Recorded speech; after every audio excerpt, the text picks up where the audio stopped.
বুৰঞ্জী প্ৰসিদ্ধ পাঠাকো।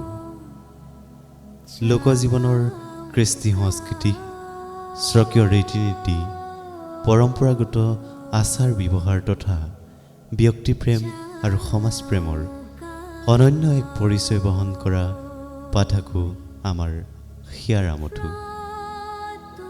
বহ্নিমান লুইতৰ বুকুৱেদি বাগৰি যোৱা পানীৰ দৰে বাগৰি যায় সময়, বাগৰি যায় দিন, বাগৰি যায় বছৰ। এই সত্যক মানিয়েই আমি আগবাঢ়ে বিশ্বমানৱ।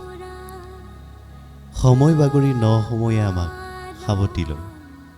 এই সন্ধিক্ষণতে আমি পালন কৰোঁ ন সময়ক আদৰাৰ অনুষ্ঠান।